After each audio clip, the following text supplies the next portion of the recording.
Good afternoon, everyone, and welcome to today's event. I'm Karen Diaz, Dean of Libraries, and I am so happy to see all of you who are here in person, and also those of you who are joining us online. And I just want to make note for those of you who are in person, we're happy to have an event here in our newly zhuzhed up Milano room, where we've had some upgrades to our AV system. We didn't used to be able to play videos like this in this room, so it's very exciting that we can do this. We have some beautiful new furniture and newly refinished old furniture and some new display cases in the room, which make it a lovely environment. And for those of you who are joining us from online, if there's any chance that you can make it into our building in the next couple of weeks, I would love to invite you to join us. Stuart Pline, who will be here in just a moment, has made a really stunning exhibit of Margaret Armstrong's works, and it's really worth a visit if you're able to get here.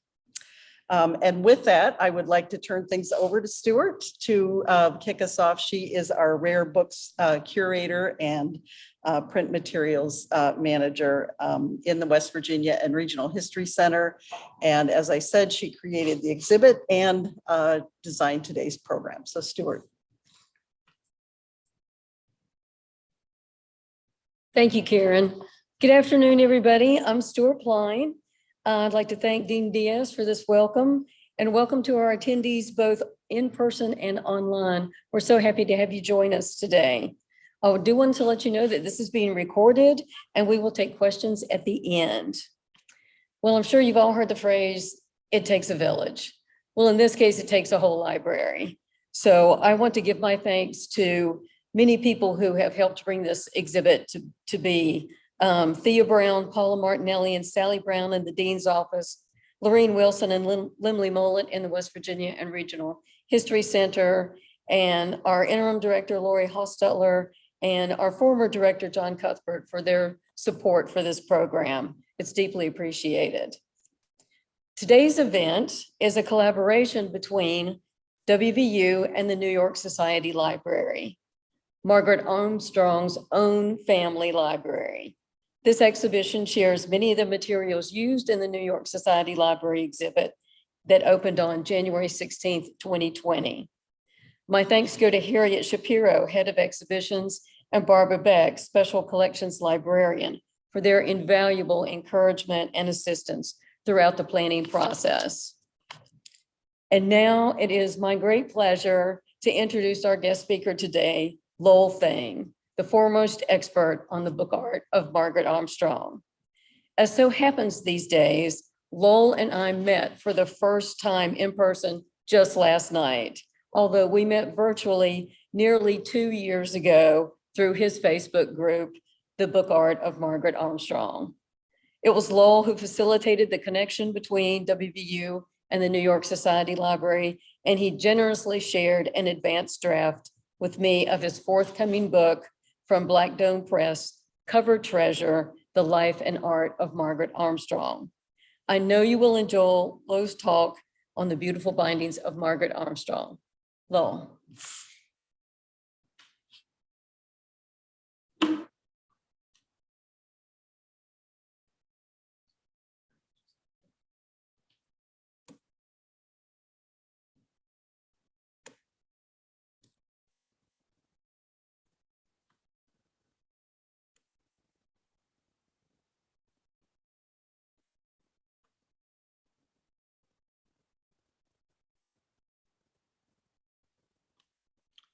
Thank you, Stuart, and good afternoon, everyone. My talk has a lot of text as well as image, so I will mostly be reading to you so that I don't rather dangerously begin to ad lib.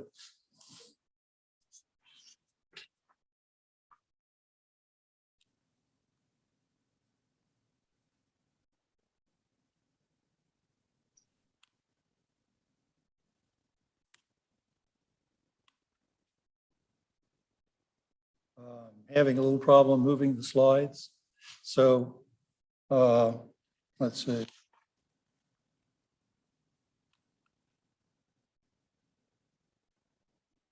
my thing. It's not working here. I switched and put mine in there, so.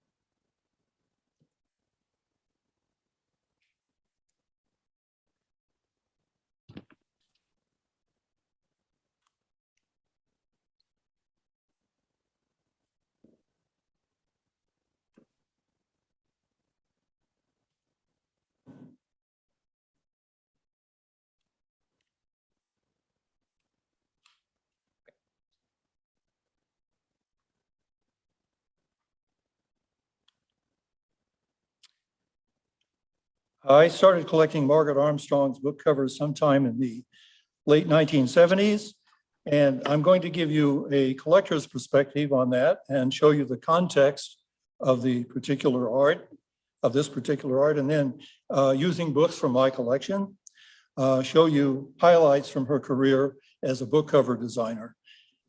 I'll tell you a few things I admire about her work, and then I'll briefly introduce you to her family life, where she lived, and then I'll suggest some resources for further investigation and mention some fellow collectors and mentors, people that I have learned from.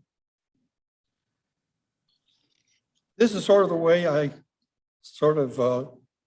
see myself as a collector. For anyone else who has ever been collecting Margaret Armstrong book covers for the past 40 years, collecting as a heroic enterprise. Down below in the valley are hundreds of bygone library sales, old book barns, and attics that have been exhausted by myself and others in this search for treasure. There's nowhere left to go now but up. I'm looking for the previously undiscovered Margaret Armstrong book cover in brilliantly new condition. But like all heroic quests, the task is impossible or highly improbable, but it must be done. Yet there was a time when I had never heard of Margaret Armstrong. One day, I went to a library sale on the lawn of the Port Ewan, New York Library, just across the bridge from where I live in Kingston, New York. And I found some old book sales right about there on the library lawn. And that's where I found this book. It was among a few other wonderful books from the library of a Navy captain who had donated his books to the library. At the time, the library and hardly anyone else knew much about this kind of old book, just saw it as something out of date. I was fascinated by the cover of this particular book, by the weave of the cloth and how the green cloth itself was used as part of the pictorial landscape. I decided to look for more books like this, but I had never heard the term decorated covers or publishers' decorated bindings. I thought I was looking for old books with landscapes on the cover. And over time, I did find a few landscapes like these, although usually not in quite as wonderful a condition as these are. No Margaret Armstrongs here yet.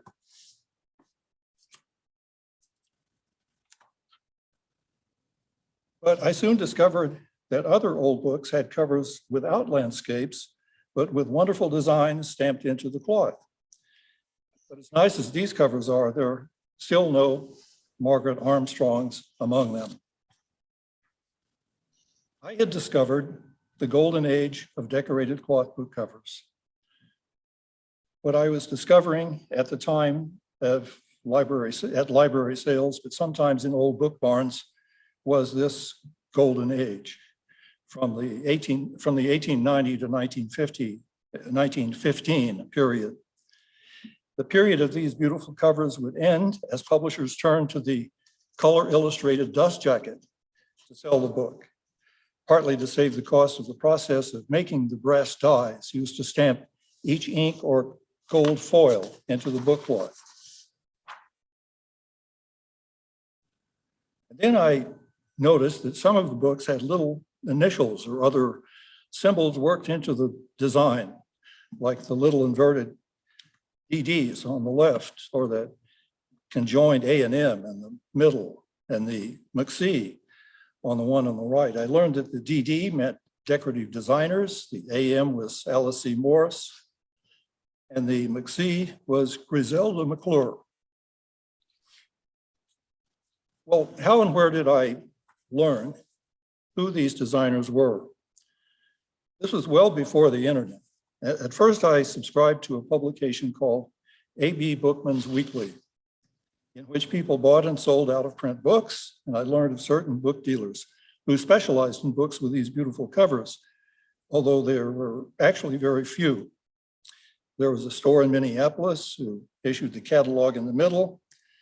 Then I came across a newsletter started and edited by two librarians, Linda Herman and Cynthia Bruns, called the Trade Bindings Research. People like collector John Lehner contributed to this newsletter. I learned that two English professors at UCLA, Charles Gullens and John Espy, were writing about these books and had compiled a list of monograms and were researching the designers behind the monograms. At one point, quite a few years ago, I phoned Charles Gullens and talked to him for about half an hour. The earliest of these designers that I learned about was Sarah Whitman, an artist in Boston who also made stained glass windows. She signed only about 8 of our covers. One of the most beautiful covers that she signed was for an edition of Hawthorne's The Marble Faun. She was pretty much the main designer for Houghton Mifflin from about 1885 to 1900. Another early designer whose designs have been admired was Alice C. Morris. Here we see 3 of her signed covers. In 2008, Mindel Dubansky produced an exhibit at the Grolier Club, wrote a book that brought a great deal of attention to the art of Alice C. Morris. The most commonly seen monogram was that of the firm called the Decorative Designers, which was mostly Henry and Lee Thayer and some other artists who worked for them from time to time. They were slightly later than Whitman and Alice C. Morris and Margaret Armstrong as well. They started in 1895. And I discovered many other monograms and designers whose stories also need to be told.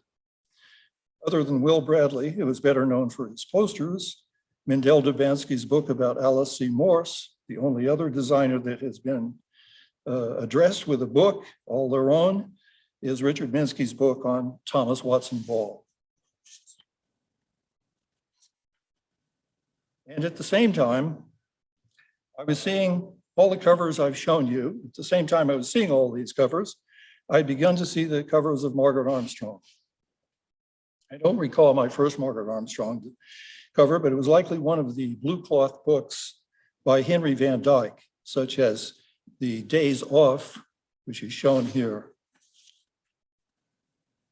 Charles Gullens and John Espy, the UCLA English professors I mentioned earlier, mounted the first exhibit of Margaret Armstrong covers at UCLA as early as 1968, together with a mimeographed checklist of all the cover designs they had discovered by that time. In 1991, they published a new checklist, which has continued to be the authority for Armstrong collectors. And when you collect her covers, you often want to cite the number that Gullens and Espy gave it in their checklist. Well, why did I decide to focus on Margaret Armstrong? She was the best known designer and underappreciated, I thought, among all of them who were underappreciated. I had already had some of her covers, and so at some point, maybe about 10 years ago, I got the idea that it would be interesting to see if it would be possible to collect all of the 314 designs in the Gullens and Espy checklist. So it kind of gave me a sense of purpose about my collecting. And I'd say that my DNA apparently includes the collecting gene. And my mother had already thrown out my collections of stamps coins, and matchbook covers. So I'd say that my collecting hasn't been any ordered in any particular way. An early book I happened to already have discovered that I had was this Richard Sheridan's The Rivals. And then maybe 10 or 20 years later, I found the second book on the left. And I found Sir Robert's Fortune at a library sale in Poughkeepsie. And I spent many years trying to find Mr. Midshipman Easy. And finally, in 2020, only a year or so ago, I did find a copy. And where I found them was really everywhere. As late as the 1990s, you can still find beautiful examples of decorated covers in bookstores, and now and then at a library sale. There are still a few bookstores like the Argosy, the Old Scrolls, but now mostly I search online and through pre-stored searches. I still go to library sales, but I really don't expect to find a decorated cover anymore. I'll show you a few of the books and places where I bought them. And as you can see, the book with the red and the gold cover in the middle at the top, I found in my hometown of Kingston. I found the book, a book on eBay that was not listed in Cullens and Espy. That was quite a find. And I bought a book with the book plate, Margaret Armstrong's own book plate, from a dealer in Alameda, California, Tavistock Books.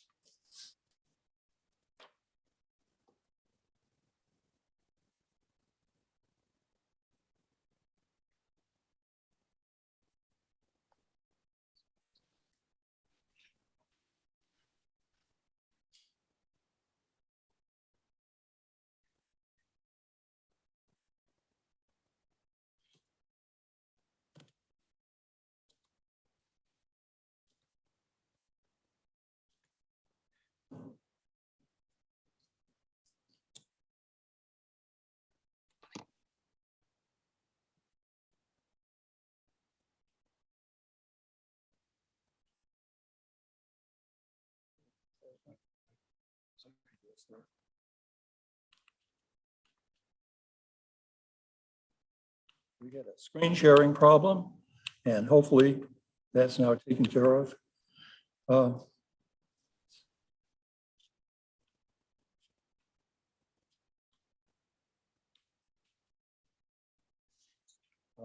How much did the books cost that I have in my collection? Well, anywhere from probably less than 75 cents all the way up to the $1,250 I hated to spend on the really almost unique copy of a book called Fair Women from Vogue, which was filled with illustrations by both Helen and Margaret Armstrong.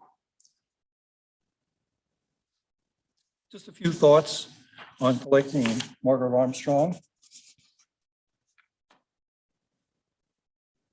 I mean, collecting anything that's composed of a lot of pieces is really can be seen as a mosaic, something beautiful when you finally complete it, but also as a jigsaw puzzle, which is perhaps never completed because you don't know what all the pieces are, but gradually a picture begins to form. In my collecting, as I think most collectors do, I aim for the finest condition, considering a limited budget. It certainly takes patience to collect someone like Margaret Armstrong, and I have been collecting for over 30 years. And also, at the end, I know that not everything has been discovered or that we will ever know everything that is to be found.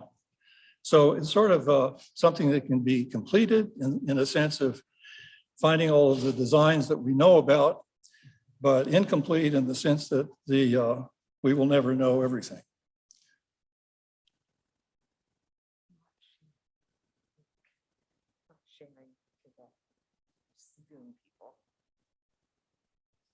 Sorry, we're having a problem with the Zoom. Sorry.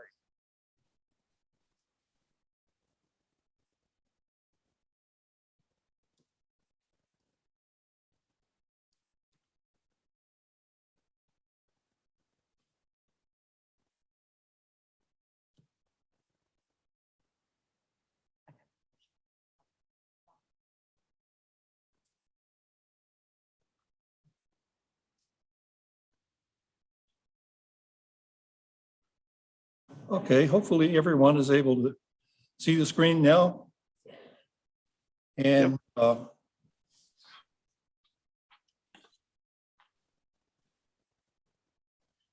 before I turn to Margaret Armstrong's career, I want to show you a few highlights from my collection.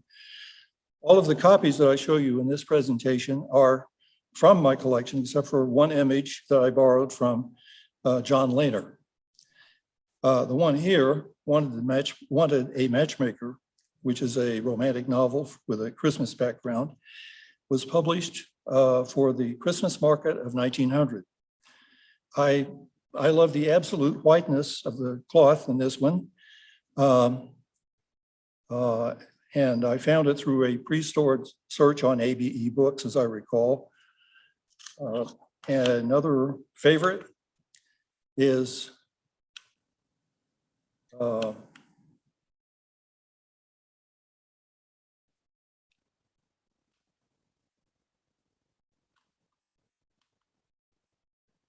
here we go again. Try this. Clicker's not working again. Having a little problem with the control device. We'll work on that.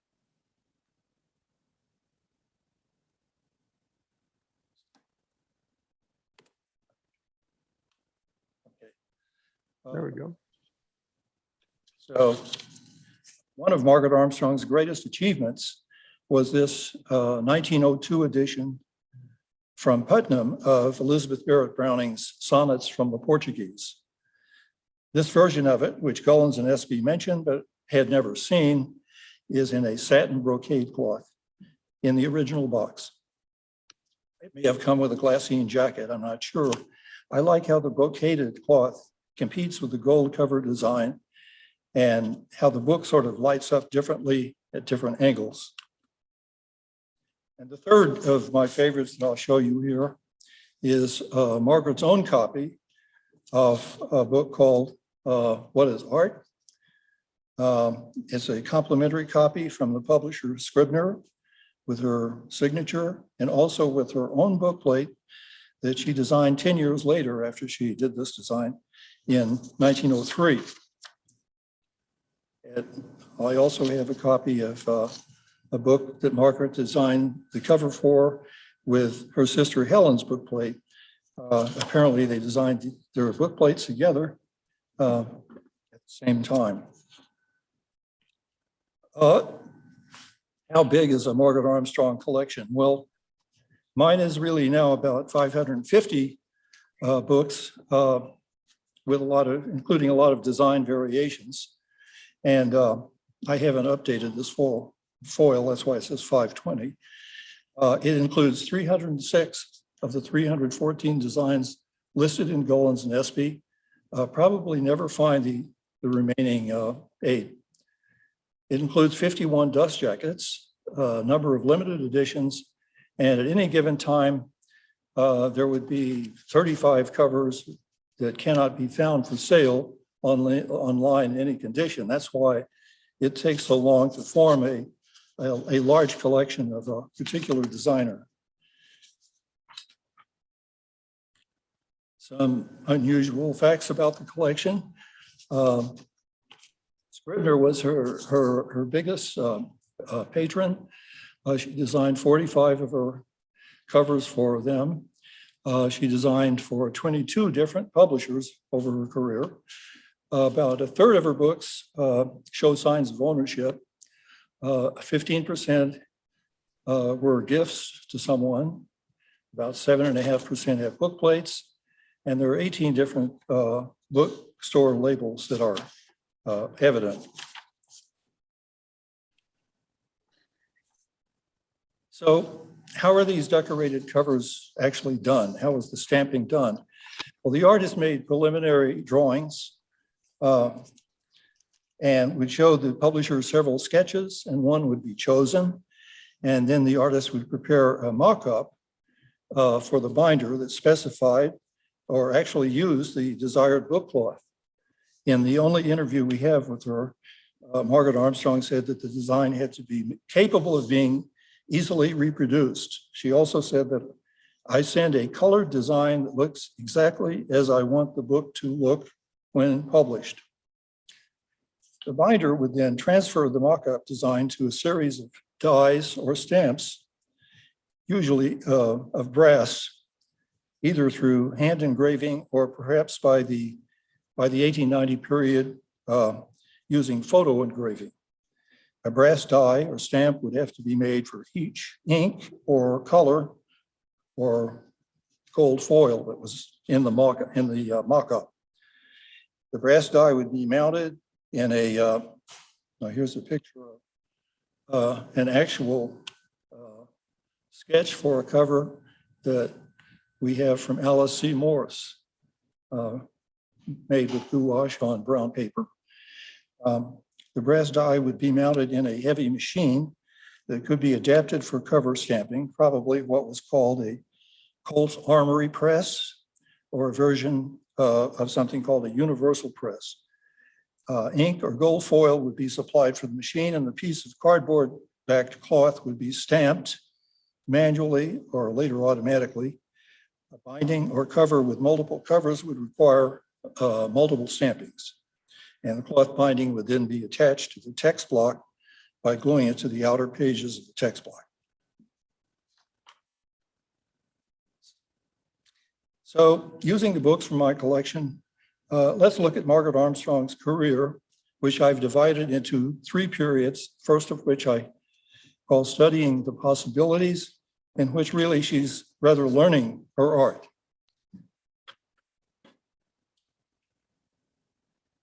Until recently, almost everyone thought that Armstrong's career as a book cover designer began in 1890.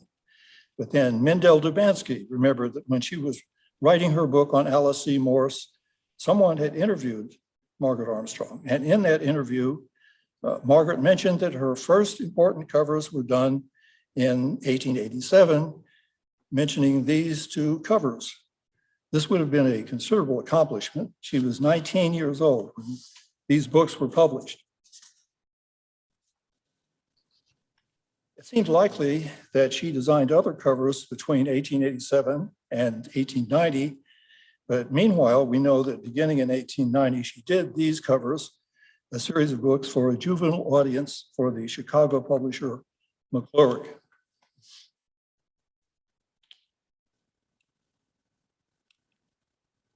The book on the left was written as advice for the young homemaker, or how to manage a small dinner party, on how to manage a small dinner party. So Margaret Armstrong made the book cover look like a napkin. The other book is a book of poems. These were among the first covers of hers to receive critical praise.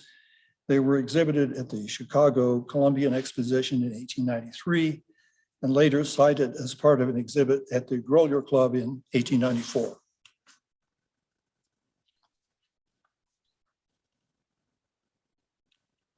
Although most of the authors for whom Margaret Armstrong designed covers are no longer in fashion, she did design covers for literary figures such as Robert Louis Stevenson, Thomas Hardy, and Edith Wharton. These are from 1893, and we can see that she continued to expand her range of concepts for these titles, and they seem more sophisticated than those from 1887 and 1890. He also provides some early examples of the style of lettering that we most commonly associate with her.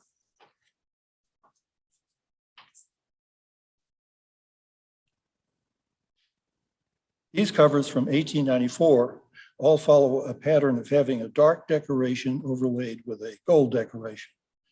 All of these were done for Scribner.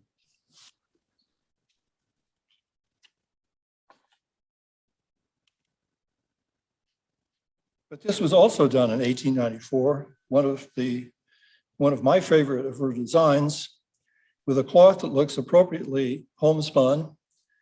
It's in wonderful condition because it's been provided by this dust jacket for the past 125 years. One of 3 jackets in the collection from 1894, all of them very plain, undecorated.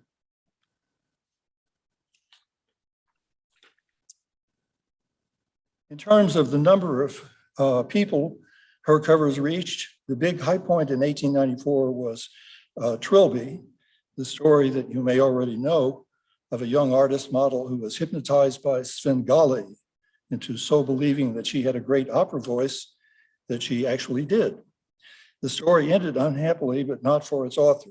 It was the second best-selling book a year after it was published in 1895. So the second period that I've divided her career into, 1895 to 1900. In 1895, she began signing most of her covers with a monogram. By this time, she and/or her publishers realized that her covers ought to be signed, and so she began signing them with this simple but elegant monogram. And from then on, she would sign most of her work. Gullins and Espy also observed that beginning in 1895, her designs began to use more of the cover space. A few examples of her monograms.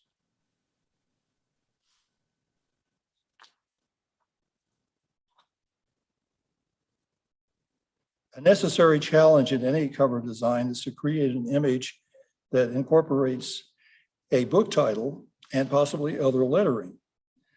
Margaret Armstrong is notable for her distinctive lettering. She seems to have enjoyed lettering, and she often did lettering for her sister Helen's artwork. It's clear to me that she saw the lettering as an integral part of the design. She had 3 styles of lettering, and this is one she used on a number of early covers, which I call fancy script.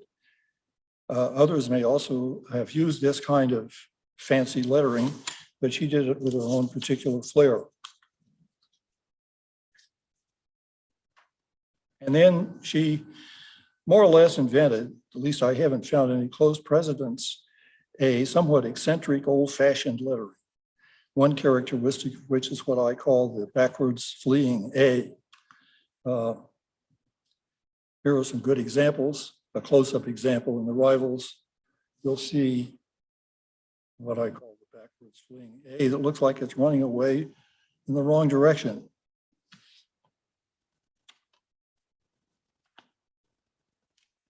And finally, undoubtedly, the lettering style we most associate with Margaret is this elegant style with the R with the long descender or tail. We could call it a rakish R, or Gullins and Espy called it a rat's tail.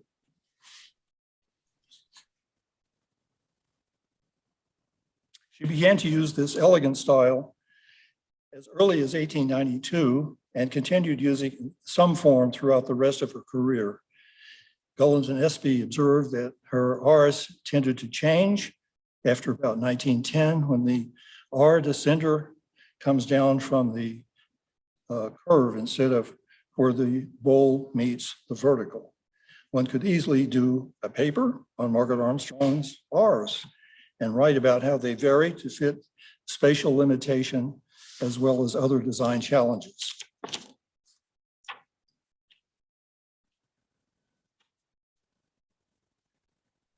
Publishers have long recognized that books are popular not only to read, but to give as gifts. And in 1895, Putnam hired Margaret Armstrong to design a cover and page decorations for the perennial favorite of Washington Irving's Bracebridge Hall, a perennial favorite in those days. It came in 2 cloths, and the white cloth version came in an undecorated cloth dust jacket.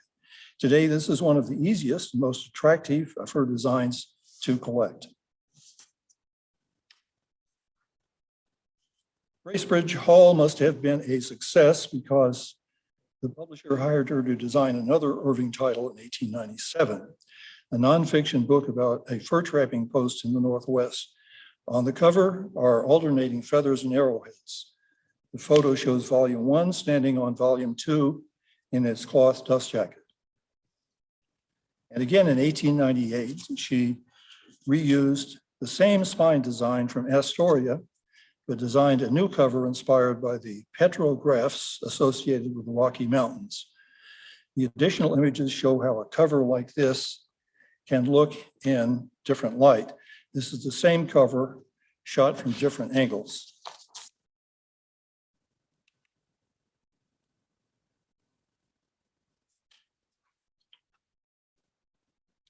And then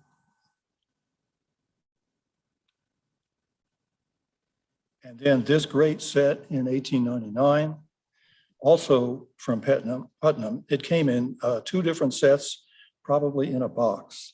You bought either the white set or the dark red set, probably less expensive. One of her greatest designs was this work, this poem of John Greenlee Whittier. It's often admired for the undulating lines that suggest a succession of waves lapping onto a shore. This edition came in 5 different cloth colors.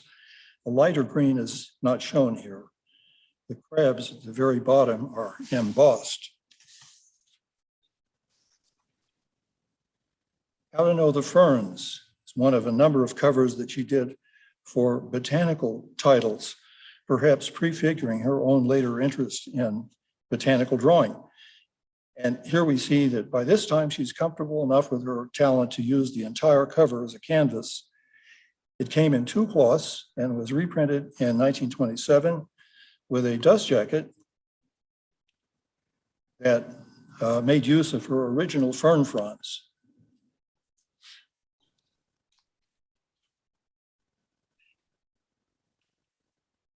And we see in this third period that she continues to evolve with the times and to try out new effects and expand the range of her ideas. And by this time, she'd also been exposed to new ideas such as Art Nouveau.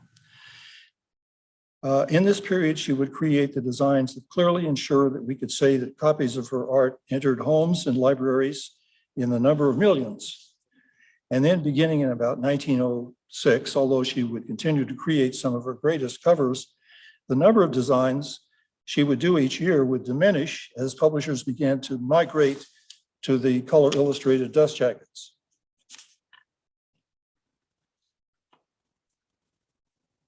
For Robert Browning's Pippa Passes, she designed page decorations as well as the cover. The poppies on the cover are achieved with paper onlays, perhaps, as Richard Minsky has suggested, because white ink tended to chip off the cover. Ad Astra, To the Stars, was a project conceived by the Armstrong sisters in 1899 as a showcase for their talents. Margaret did the cover, and the 2 of them combined to do the illustrations. They got permission to use the Longfellow translation of Dante's poem from Houghton Mifflin in exchange for Margaret doing at least 1 cover for Houghton Mifflin, which was probably the 10 on the Beach. The book is in a large format with 2 versions of the cover. Shown here is the fancier one. There are many wonderful illustrations. So well does their drawing blend that one can't easily tell which illustrations or parts of an illustration were done by Margaret and which by Helen, although we know that Margaret specialized in lettering and Helen in figures.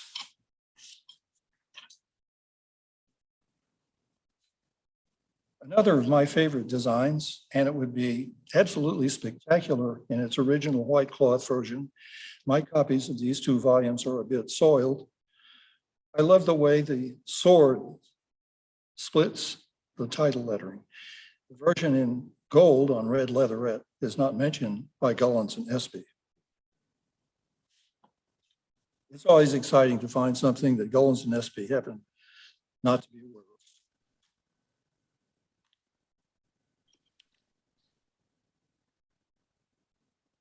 And now we'll see three romances by Paul Lester Ford, published for the Christmas market, this one in 1900. I showed the one with white cloth earlier, and here it is again with its silk ribbon. The most common version was the one in green cloth. As you see, the dust jacket is still pretty drab, although it does repeat some of the cover design.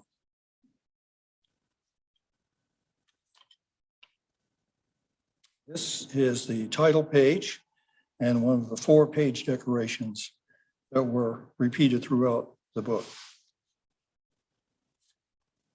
And then for the same author in the Christmas market of 1902, there was wanted a chaperone.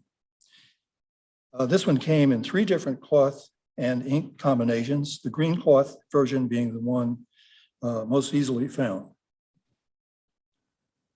Book jacket. Still pretty drab, one color.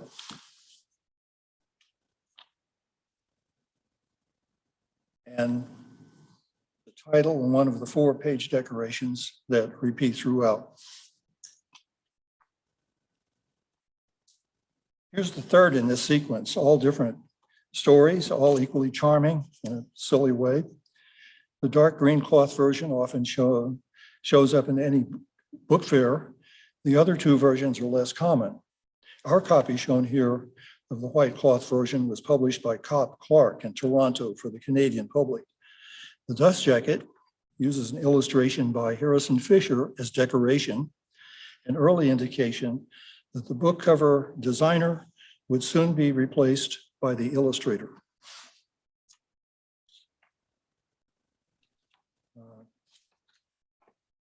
And here's the title page and one of 4-page decorations for Love Finds the Way. By this time, color printing was capable of reproducing the delicate color tones that we see here.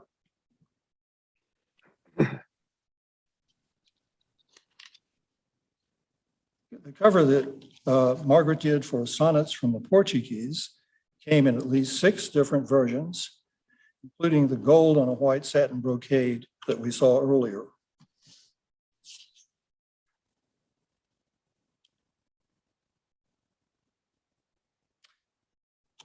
She designed a different decoration for each of Browning's 44 sonnets. She dedicated the book to EDL, who was probably her friend Elsie Duval Little. Elsie taught at a private school in New York City, spent part of the summer with the Armstrong family up in Quebec. Elsie was also among the party of women that joined Margaret when she went out west, which I will talk about soon. The illustrations for Sonnets from Portuguese are among, in my opinion, the greatest page illustrations of this period and among Margaret Armstrong's greatest achievements. Here is for a page decoration for Sonnet 32 and the one for Sonnet 41.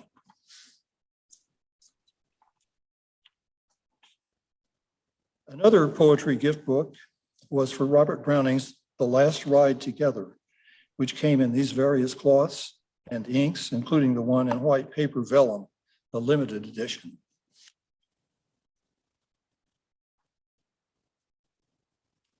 Then we have a series of covers for 3 books of poetry by the African-American poet Paul Laurence Dunbar. The flowers on the cover are stylized versions of the arrowroot plant native to the South. Margaret Armstrong often modeled her organic designs on real plants, and this is a good example. Here's the second in the series, showing one of the page decorations.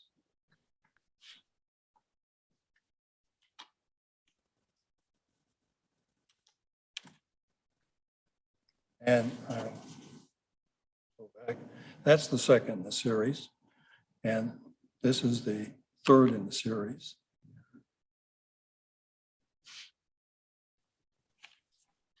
For a series of biographies, Margaret Armstrong created this cover on the left, and one of her more symmetrical designs, although not entirely symmetrical.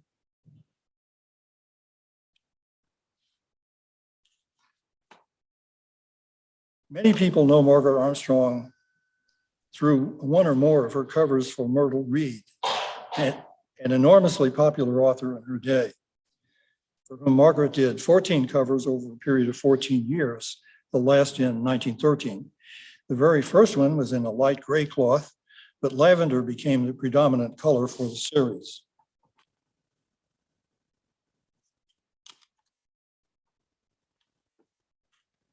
The first lavender cover was for the 1902 Lavender and Old Lace. That seemed to fit both this title as well as Myrtle Reed's super romantic writing. So Putnam and Margaret Armstrong decided to carry that same cloth through any future titles. These are two views of the same copy of this book.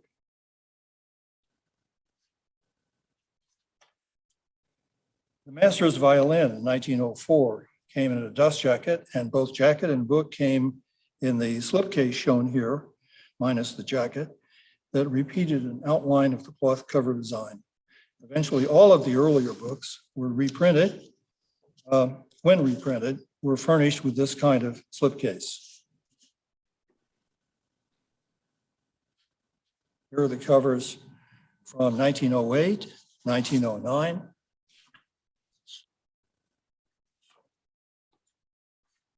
1910, 1911, A Weaver of Dreams, one of my favorites.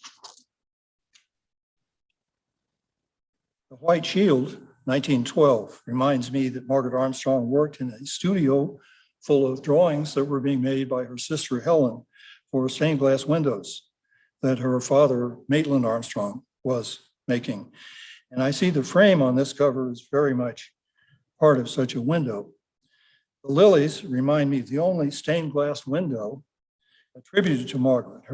Her father's biographer, Robert Jones, wrote that he believed the window in St. Margaret's Chapel in Hibernia, Florida, was by Margaret.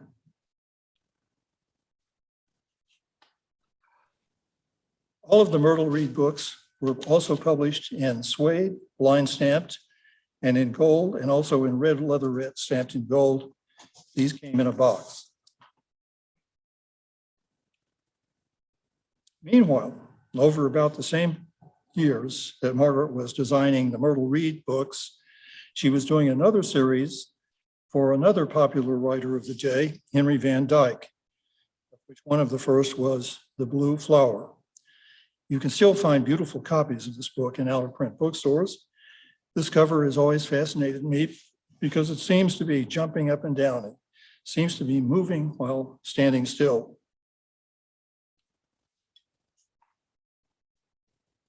Another very alive book cover was Fisherman's Luck. I love the bubbles and also the pale blue flowers, although I haven't yet figured out what they are.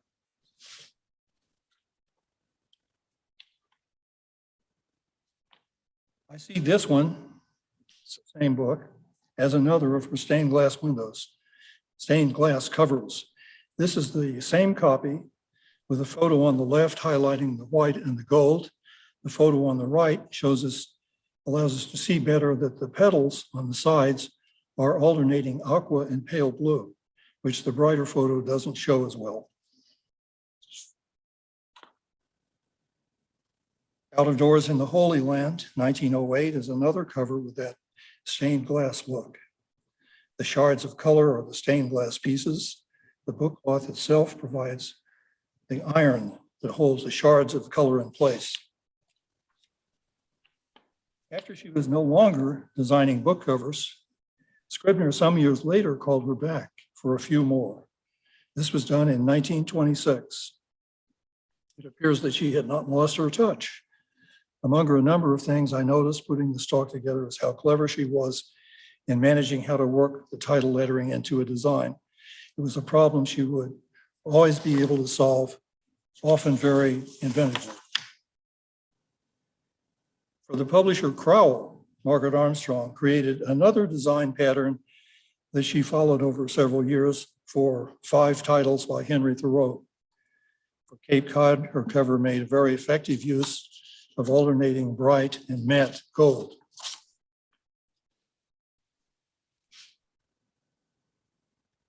Some of her best covers were done after 1910. Here are two different copies of the same book, both in near fine or fine condition, but slightly different in the gold application. Both of these images were done on the same copier, same scanner. For someone's adventure in Mexico, Margaret Armstrong was apparently inspired by a Mayan calendar. In the same years, for H.W. Van Dyke, a different author than Henry Van Dyke, she designed a cover that seems to anticipate Art Deco.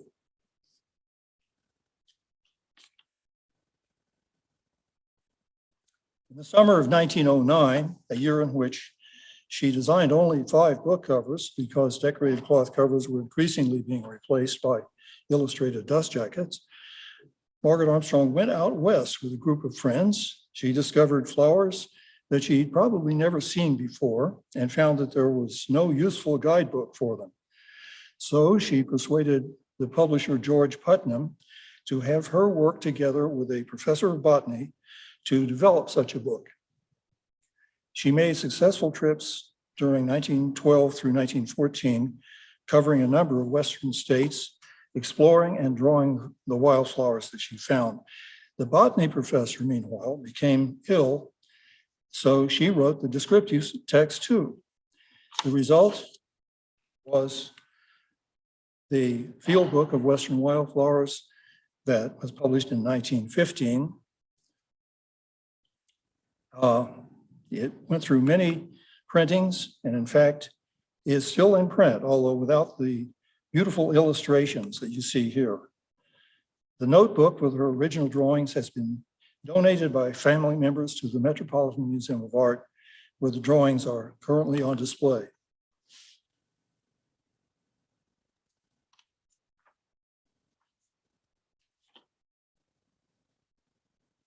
The work on her field book of Western wildflowers suggested another line of work for Margaret Armstrong. The demand for her genius as a book cover designer having waned, she recreated herself as a writer. After editing her father's memoir and helping her brother Hamilton publish an anthology of poetry, she took the family letters, made them in a way to see American history as the Armstrong family had seen it in their personal lives. The New York Times devoted a full page in reviewing her book, 5 Generations. One of the people in her 1930 book was the famous English actress Fanny Kemble, who had married the wealthy American owner of a southern plantation, owner of many slaves. After visiting the plantation for the first time, Kemble wrote a book condemning what she had seen, a book that was widely read and influential. Margaret Armstrong's biography became a Book of the Month Club selection. 2 years later, she delivered another biography of this one, Edward Trelawney, a friend of Shelley and Byron, and yet another Book of the Month Club book. Both of her biographies were among the bestsellers of the years in which they were published.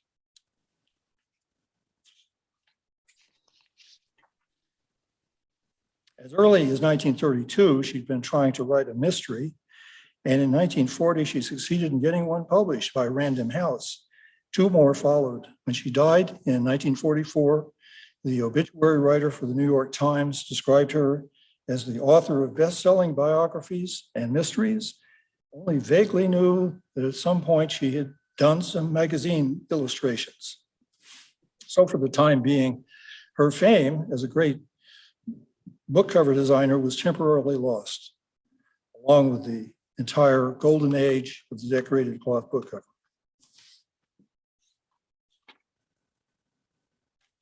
What art do we see in Margaret Armstrong? This is what I sometimes ask myself, and really I keep thinking and learning about it and deciding. These are some broad influences. We have Augustus Pugin, who pretty much invented the Gothic revival and the stained glass window along with it. William Morris, the ideas of John Ruskin, aestheticism. The Armstrong family lived in a house that was the epitome of that period. And after 1895, as Art Nouveau began to permeate the American art world, certainly that was a broad influence on her. Underlying these influences, the wealth and the new middle class created by the Industrial Revolution, spreading from Europe to America, together with a reactive rediscovery of nature and handcraft. We find those in William Morris, Art Nouveau, arts and crafts. More specific influences.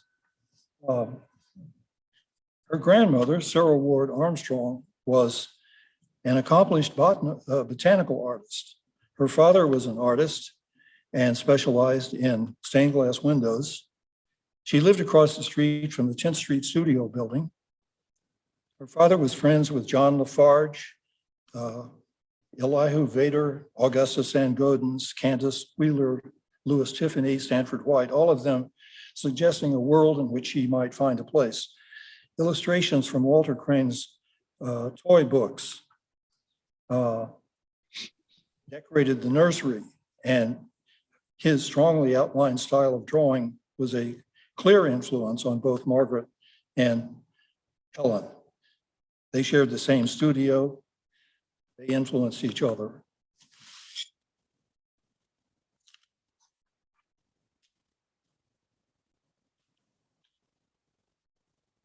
Looking at what aspects of her work that I notice and admire, I always think of her covers that seem to be still but alive at the same time.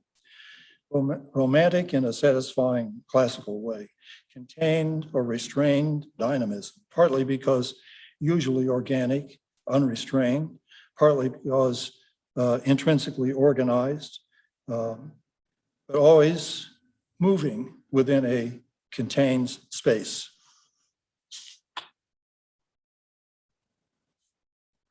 She had a great range of ideas in coming up with her covers.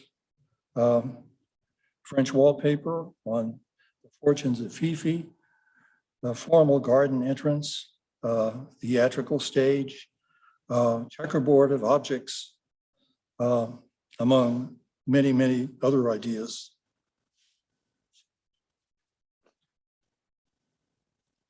Because her art was in demand, she may have gotten more to work with in terms of the binding costs. She also developed a considerable technical understanding of what could be achieved with inks and stamping, what would reproduce with good effect. And she always started with a fresh outlook. Have we found all of the Margarets? Gullins and Espy identified 314 different cloth cover designs, but are there more? Only the other day we discovered two of her first covers, hitherto unknown based on the G&E checklist. In fact, Gullins and Espy had rejected a suggestion that this cover, on the cover on the right, Free Joe, was an early design, but now that we see a great similarity to one we know she did in 1887, it seems clear that this is also another Margaret Armstrong.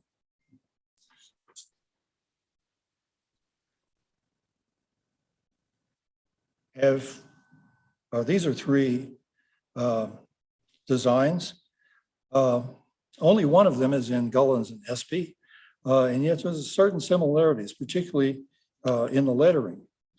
The one in the middle happens to be the one in Gullins and Espy, but the other two seem to be possibilities. Very briefly, the Armstrong family.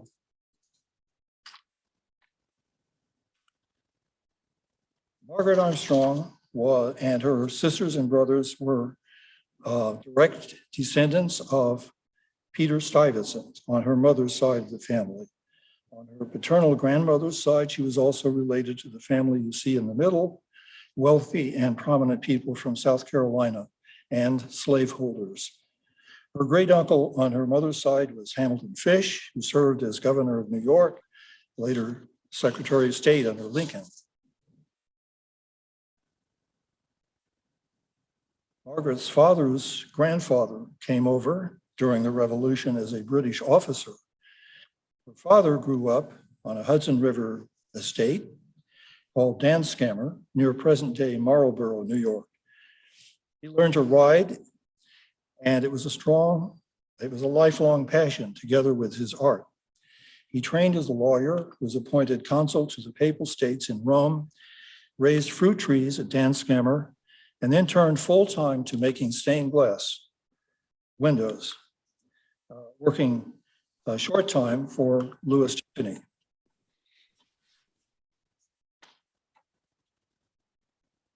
In 1866, Maitland, he always went by his middle name, married Helen Nielsen, a descendant of Peter Stuyvesant, among other early New York families. Here are Helen and Maitland dressed for a costume ball in Rome. And here she is with a book on the lawn at Danskammer. And here she is on her 50th wedding anniversary after the family had moved to West 10th Street in New York City. And here is their first child, Margaret, painted by a well-known portrait painter, George Healy, for whom, as it happens, she would one day design the cover for his memoir. Finally, a few photos of the elder Margaret. And here was the one taken after she had become a literary success, walking in the city with her sister Helen, the photo in the lower right. And here she was in a drawing taken from a photo in 1940 when she was in her early 70s.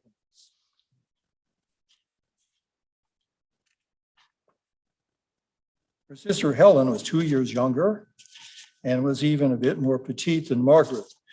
They are described as being about 5 feet tall. Neither of them married or apparently ever wanted to.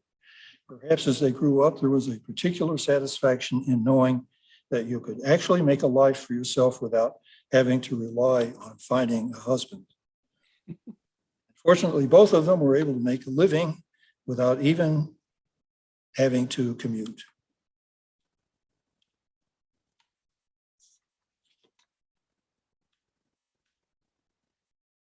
And here's the entire family.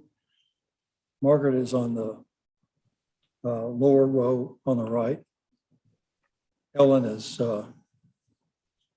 third from the right on the lower row, and there's Hamilton in between them.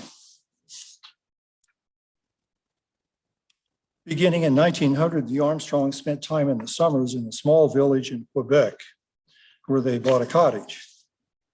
Helen and Margaret and Hamilton on the left. In 1890, the Armstrong family moved back into the city from Danskammer. They bought something very unusual, 2 houses, one behind the other. The earlier one was built in about 1830, the front house a few decades later. Maitland had the buildings connected at the first floor level, and his friend Stanford White helped devise some of the decorative features. Maitland himself designed a new front window made of many little clear glass pieces.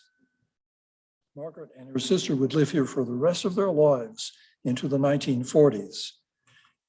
Hamilton would be the last family member to live here. I visited the house a number of years ago. It's presently used by NYU as a Center for Creative Writing.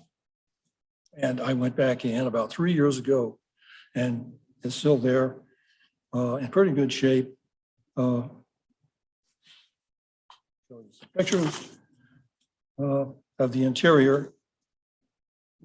That's the window that Maitland created from the inside at Christmas time.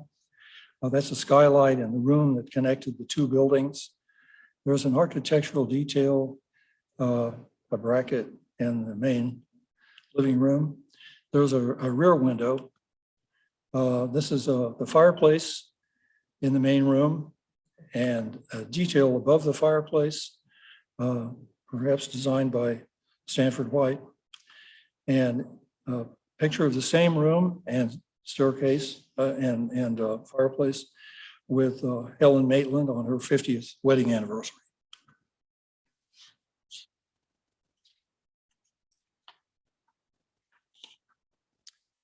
In New York City, the family attended the Gothic Revival Church, the Grace Episcopal Church on East 10th Street, just a few blocks away from where they lived.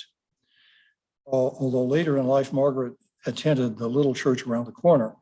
When they lived at Danskammer, near the village of Marlborough, they attended and really were the main supporters of Christ Church, which is shown here. The windows were created and donated by Maitland and later Helen, who have favored the Maitland's windows, the iridescent glass, but Helen favored the early Gothic kind of window with painted glass. Margaret and her family are buried in a little cemetery behind this church.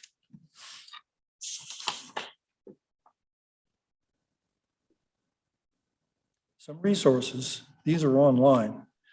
You can see Margaret Armstrong's botanical drawings in a talk by Constance McPhee at the Met Museum. That's the lower right. Gullins and Espy, the checklist, which used to be difficult to find, is now available in a very accessible form on the Internet Archives website. There is a talk from the exhibit done by the New York Society Library, in the bottom right, and then there is a Facebook group, the Book Art of Margaret Armstrong, which I invite you to join. A number of you listening are probably members.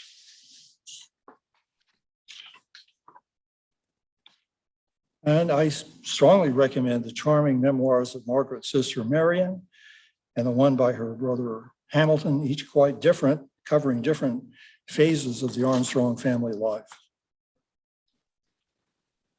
For decorated covers, Richard Minsky has been the first person to write a book for a general audience about American book covers. Very valuable introduction. Mindel Dubansky has written the only, one of the only books dedicated to a book cover designer, Alice C. Morse, and the books by Morris and Levin and by Eric Holzenberg are also worthy. I have written a book about Margaret Armstrong. It's at the printer right now. Apparently there's a supply chain problem, and I'm hoping it will be out soon. If anyone wants to order a copy, we just happen to have here an order form, and there's some, I think, over there. One of the things that you might find valuable is that I have a reference at the rear of the book that includes every one of her known cover designs. I'd like to acknowledge a few people. First of all, the family of Margaret Armstrong, her grandnieces and a great-grandniece, pictured here at the New York Society Library. Some fellow collectors and mentors, Richard Minsky, whom I just talked about, John Lehner, a great collector, perhaps the greatest collector of decorated covers that the world may ever see, and a very big help to this presentation in my book, and also Mindel Dubansky, without whom I would never have known about the only interview that Margaret Armstrong ever did. Many people, I know that some of you listening are in this list here, which I quickly dashed out, and some are probably not. And I want to acknowledge the people that did the New York Society Libraries exhibit a few years ago, some of which has served as an inspiration for the great exhibit that we have downstairs that I love seeing just a few moments ago, called The Book Beautiful, Margaret Armstrong and Her Bindings, curated by Stuart Plain, contributors were John Cuthbert and Harriet Shapiro. I'd also like to help Theo Brown and others who helped make this possible. And finally, every collector needs someone to talk to and share discoveries with. I just happen to have the most sharing person of all. Thank you, Suzanne. And that's it. Thank you. And I would like to welcome questions right now or at any time in the future.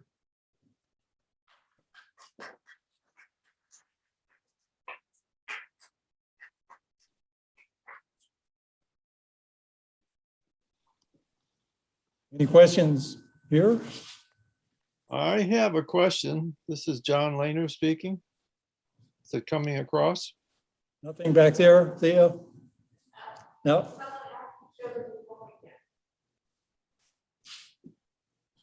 Share your book. Your book. Pardon me? Share your book with you. Cover treasure. Yeah. Can you put the slide up? Your book? When we go back, put the slide up. With your book. Okay, sure.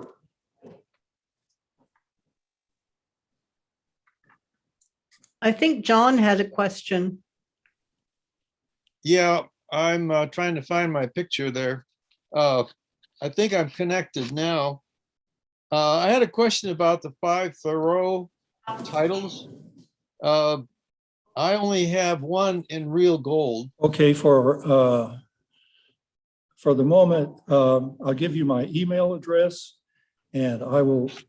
I think his sound and is my off. Email address is 2 things, all spelled out. HV as in Victor, C.RR.com.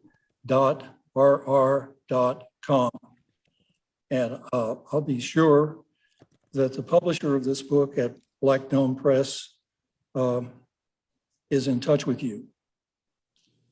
I'm gonna write it Thank you. down.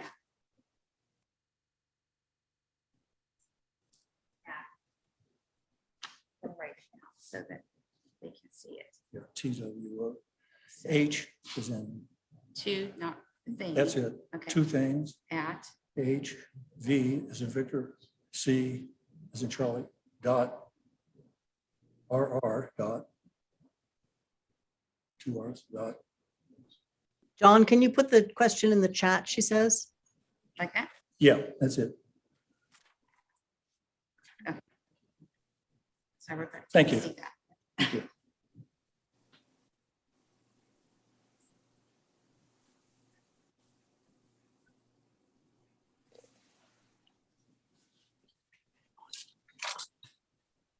How long have you been working on your book?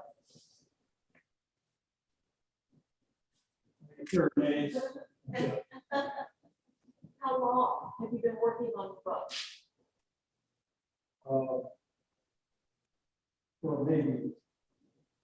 It's a, you know, it's a project that we're working on, I'd say 10 years, maybe more recently for only 5. It's a complicated book. It's about 450 images in it.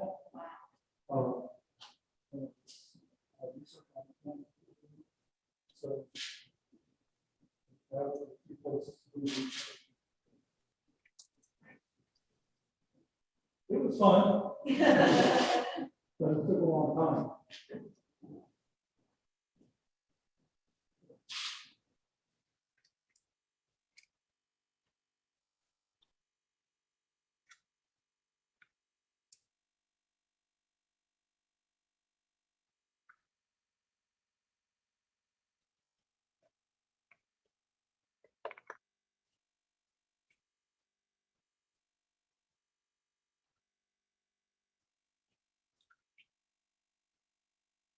Can the viewers ask questions that are not in the room?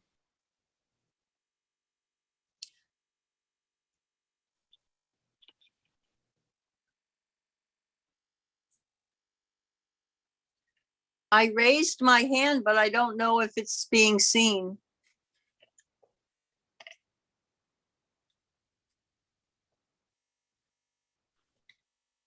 John, I can hear your question and the the lovely lady who just made her comment, but I think we're a closed circle here. Oh,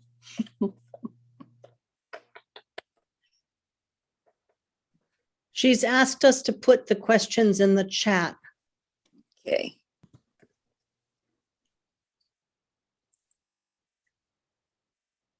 Oh.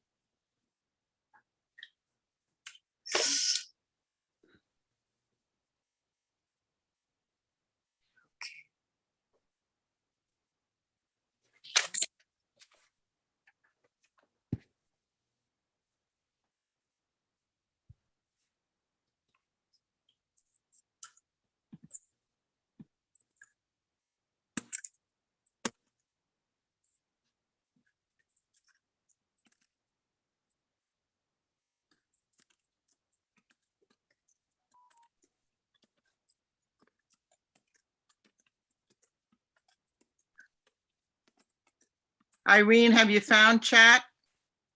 Yes. Good.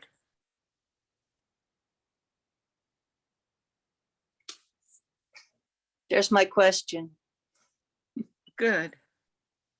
Oh, my goodness.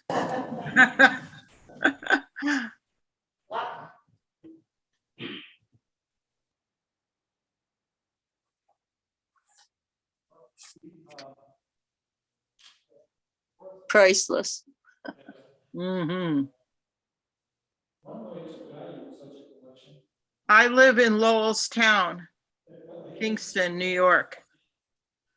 He's quite an accomplished guy. How much each book could now be purchased for. And you pretty much find that, not most of the books, there are some form of. Then you have to allow for condition, which is tremendously important. And there would be some requirements, make an estimation, but you can make it based on some other book with the same quality, design, and condition, and you can come up with a figure. Of course, it didn't cost me that much because I built a collection of period years, which is the effect of inflation. So I think the worth of such a collection can be estimated. And I just kind of say at this moment what I was saying. And if I did, it's still somewhat of an opinion. Thank you for the question.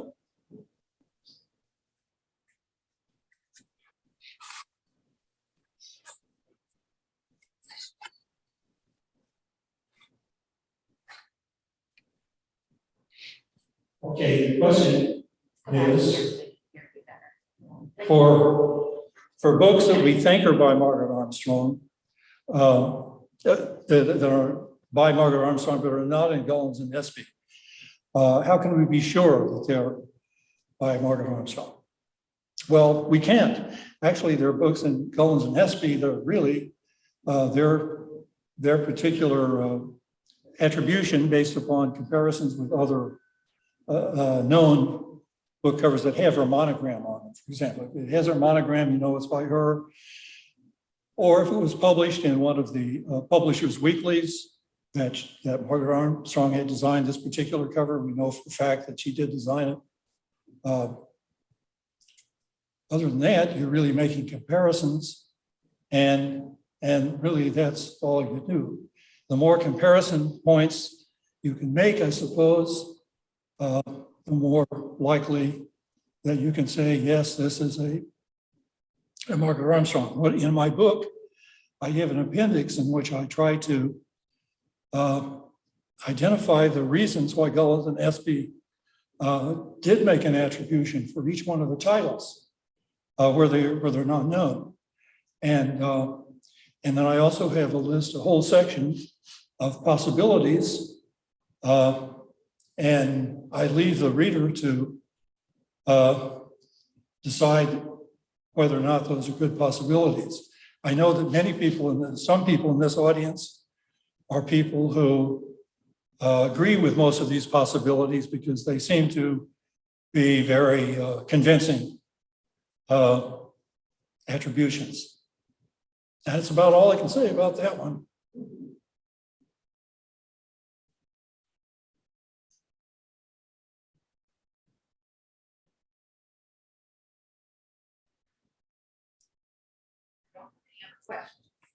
Pardon me? No other questions. No other Any questions? more Okay. questions here? Did you have a question?